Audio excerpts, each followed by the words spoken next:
नाजरीन, कभी आपने महसूस किया कि किसी डराने वाले मंजर, किसी दुखी गाने या अचानक चलने वाली ठंडी हवाओं से आपके बाजू या गर्दन पर छोटे छोटे उभार बन जाते हैं, बाल खड़े हो जाते हैं, जिल्द खुरदरी सी महसूस होती है।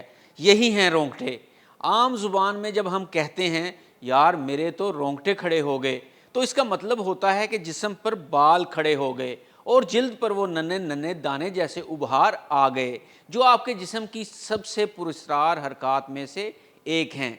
लेकिन सवाल ये है, ये रोंगटे आखिर आते क्यों हैं, खड़े क्यों होते हैं? क्या ये सिर्फ ठंड की वजह से हैं या फिर इसके पीछे कोई पुराना निज़ाम छुपा है जो लाखों साल पुराने इंसानों से आपके जिस्म में मुंतकिल हुआ है? आइए जानते हैं। ये नन्हे नन्हे रोंगटे जिन्हें हम नज़रअंदाज कर देते हैं, दर हकीकत इंसान की फितरत, साइंस और तारीख का एक ज़बरदस्त इम्तजाज हैं। जी नाजरीन, जब आपको ठंड लगती है या कोई खौफ महसूस होता है तो आपका दिमाग फ़ौरन फाइट या फ्लाइट मोड में चला जाता है। इस वक्त आपके जिस्म के अंदर एक ख़ास निज़ाम हरकत में आता है जिसे सिंपैथेटिक नर्वस सिस्टम कहा जाता है। यही वो निज़ाम है जो आपके दिल की धड़कन तेज़ करता है, सांसें तेज़ करता है और जिस्म को एक्शन के लिए तैयार कर देता है। यही निज़ाम जिल्द के नीचे मौजूद नन्हे पट्ठों, जिन्हें एरेक्टेड पिली मसल्स कहा जाता है, को सिकुड़ने का हुक्म देता है। नतीजे के तौर पर बाल सीधे खड़े हो जाते हैं और जिल्द पर छोटे छोटे उभार बन जाते हैं, जिन्हें हम कहते हैं रोंगटे खड़े हो गए। तो नाजरीन, बाल खड़े होने से क्या फ़र्क पड़ता है? क्या ये बस एक इत्तेफाक है? बिल्कुल नहीं, ये इंसान के इर्तिकाई सफ़र का बाकी मानदा निशान है। अगर इसे हम आम फहम कर कर समझें तो हज़ारों साल पहले जब इंसान के जिस्म पर बाल घने हुआ करते थे, उस वक़्त जब इंसान को सर्दी लगती थी तो इन बालों का सीधा हो जाना जिस्म के गिर्द हवा की एक गर्म तह बना दिया करता था। ये कुदरती इंसुलेशन थी, यानी एक कुदरती कोट जो इंसान को ठंड से बचाता था।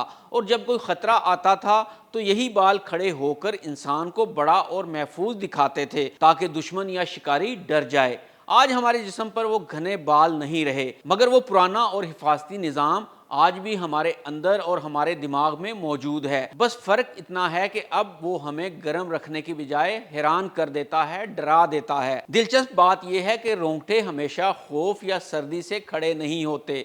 कभी किसी खूबसूरत मंजर, किसी दुखी नगमे या किसी याद से भी खड़े हो सकते हैं। ऐसा क्यों होता है? तो आइए जानते हैं। क्योंकि ऐसे लम्हों में भी हमारा दिमाग शदीद जज्बाती रद्द-ए-अमल देता है और वही नर्वस सिस्टम मुतहरिक हो जाता है जो खौफ या सर्दी के वक्त हुआ करता था। यानी चाहे वो मोहब्बत का लम्हा हो या डर का मंजर, आपके जिस्म का पुराना सिस्टम इसी तरह काम करता है। इसलिए कभी कभी किसी गाने या किसी तकरीर के दौरान हम कहते हैं यार मेरे तो रोंगटे खड़े हो गए, क्योंकि जिस्म समझता है कि कुछ गैर मामूली, कुछ बहुत गहरा हो गया है। साइंसदानों ने रोंगटों पर कई तजर्बात किए। हार्वर्ड यूनिवर्सिटी के माहिरीन ने देखा कि सर्दी के असर पर इंसान की जिल्द में वही छोटे छोटे पट्टे हरकत करते हैं जो जानवरों में बाल खड़े करने का काम करते हैं। एक और तजर्बे में MIT के साइंसदानों ने दरियाफ्त किया कि जिल्द, बाल और आसाब तीनों मिलकर एक नेटवर्क बनाते हैं जो रोंगटे खड़े करने के अमल को कंट्रोल करता है। और हैरत अंगेज़ बात यह है कि कुछ लोग अपनी मर्जी से रोंगटे खड़े कर सकते हैं, यानी सिर्फ सोचकर, बग़ैर सर्दी या खौफ के। ये वो सलाहियत है जिसमें आज भी साइंस तहकीकात कर रही है। तो नाज़रीन, अगली बार जब आपको सर्दी लगे या कोई मंजिर देखकर जिस्म में झुरझुरी सी दौड़ जाए तो याद रखिए, ये सिर्फ जिल्द का रद्द अमल नहीं, ये आपके अंदर छुपा कदीम अलार्म सिस्टम है जो लाखों साल पहले पुराने इंसानों से आपके जिस्म में मुंतकिल हुआ है। यही वो रोंगटे हैं जो सिर्फ जिल्द पर नहीं, जज्बात की गहराई में खड़े होते हैं। रोंगटे दरअसल जिस्म के नहीं, रूह के खड़े होते हैं जब इंसान किसी लम्हे को महसूस करने की बजाय जीने लगता है।